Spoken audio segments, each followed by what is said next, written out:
Masechet Brachot résumé du Daf Memchet. La Gemara continue à traiter la halachot du Zimoun. Déjà pour un enfant, est-ce qu'on peut compter un enfant dans le Zimoun, oui ou non? Alors la Gemara va ramener à partir du moment où il a amené les simanim, où il a amené les poils déjà, même si c'est encore un enfant, il n'a pas encore 13 ans, on peut déjà le compter pour le Zimoun. La Gemara ajoute là-dessus que la halacha elle est à partir du moment où il sait qui est-ce qu'il bénit, il sait qu'il bénit Hachem et qui c'est Hachem. À partir de ce moment-là, on peut déjà le compter dans le Zimoun. Selon Tosfot, à condition qu'il ait déjà les simanim. Dans les poskim, selon le Shulchan Aruch, on peut le compter dans le Zimoun à partir de 9 ans, ou peut-être même 6 ou 7 ans, c'est une machloket, une discussion, et selon le Rama, qu'à partir de 13 ans. Ensuite, la Gemara continue à traiter encore d'autres précisions, donc d'autres situations dans le Zimoun. Si on n'a pas les 10 personnes qui ont mangé du pain, il y en a 7 qui ont mangé du pain et 3 qui ont mangé autre chose, qui ont mangé même des légumes, ils peuvent s'associer pour compléter le Zimoun, les 10 personnes du Zimoun. 6 personnes qui ont mangé du pain et 4 qui ont mangé des légumes, c'est une discussion dans la Gemara. La halakha elle est que c'est insuffisant, il faut au moins 7 qui aient mangé du pain. La Gemara ensuite raconte l'histoire de Shimon ben Shetar, qui a fait Zimoun, non seulement Zimoun, il a acquitté les gens de Birkat Hamazon alors qu'il n'avait que bu un verre de vin. La Gemara dit la halakha n'est pas comme lui. Il est vrai qu'il peut s'associer et compléter le Zimoun, même s'il n'a que mangé un légume, mais pour acquitter les autres de Birkat Hamazon, il faut quand même qu'il ait mangé du pain. Ensuite, la Gemara rentre dans les détails de Birkat Hamazon.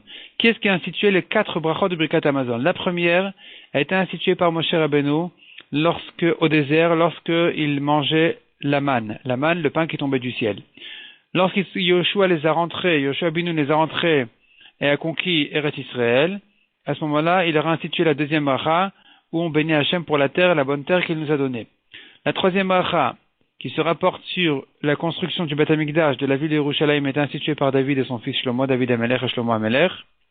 Et enfin, la quatrième bracha de Hatov Ametiv a été instituée bien plus tard, de nombreuses centaines d'années plus tard, quelque chose comme 900 ans plus tard, par les Chachamim quand ils étaient dans la ville de Yavne, après la destruction du deuxième Beth Amikdash.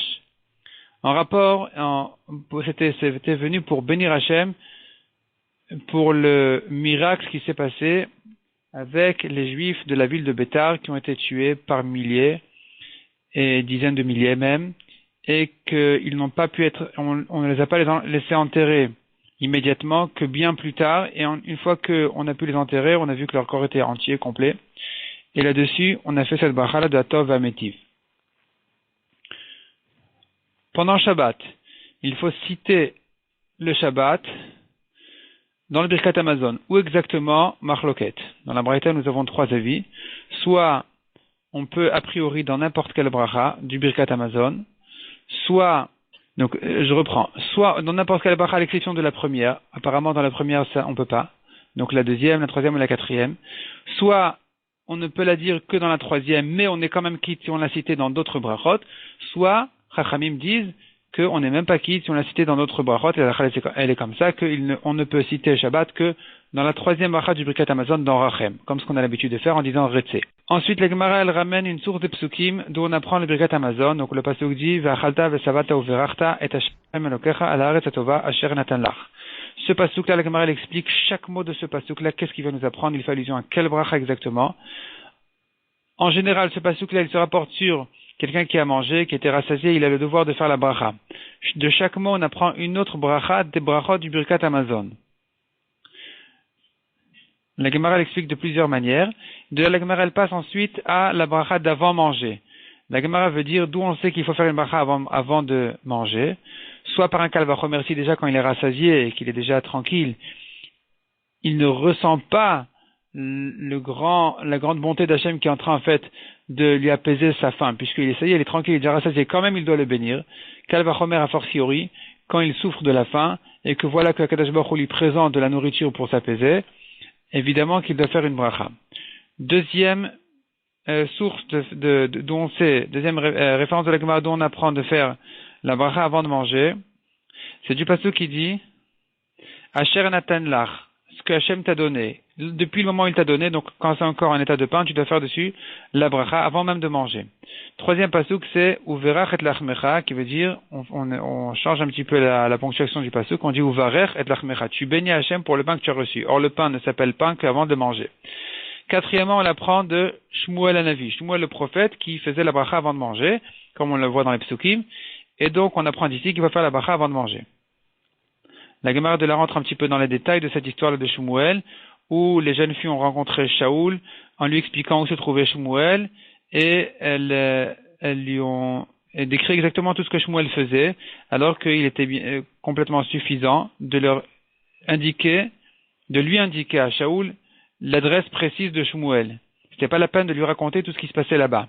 Donc la Gemara apprend d'ici, soit que, c'est l'habitude des femmes de parler beaucoup, soit c'était pour regarder la beauté, voir la beauté de Shaoul, elle voulait profiter de la beauté de Shaoul, donc c'est pour ça qu'elle se prolongeait en parole, soit c'est parce que la royauté de Shaoul ne pouvait pas toucher la royauté de Shmuel, même un instant, ne pouvait pas rentrer. Donc puisque n'était pas encore arrivé l'instant de Shaoul d'être roi, il a fallu le retarder un petit peu, il a fallu le retenir de manière à ce que Shmuel reste encore roi jusqu'à ce que Shaoul vienne le voir et qu'à ce moment-là il soit nommé roi par Shmuel, le prophète lui-même. Ensuite, Birkat Torah. La Gemara passe à Birkat Torah, la bracha qu'il faut faire avant d'étudier la Torah, dont on l'apprend, soit à nouveau par un Kal Vachomer, si déjà avant de manger, il faut faire sur la nourriture, il faut bénir Hachem Kal Vachomer pour la Torah qui donne une vie éternelle, qui est la vie éternelle. Soit on l'apprend du pasuk à l'Aretz Tova, donc Tova c'est la Torah, on la voit dans les psukim.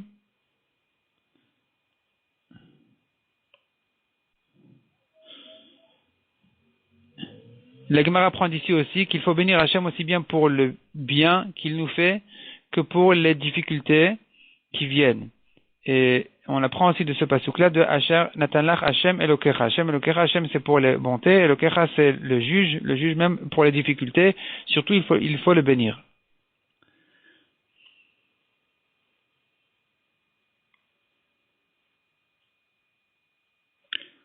Il y a encore une autre dracha dans des psukim pour apprendre qu'il faut faire la bracha sur la Torah, qui est du mot Nathan. Le mot Nathan, Asher Nathan Lach, qu'il t'a donné, ce mot-là est employé aussi en ce qui concerne la Torah, donc on apprend d'ici aussi pour la Torah. Donc finalement, soit on l'apprend par un Kal Vachomer, si déjà pour la nourriture, Kal Vachomer pour la Torah, soit on l'apprend du mot Nathan Lecha, soit on l'apprend du mot Tova qui fait allusion à la Torah.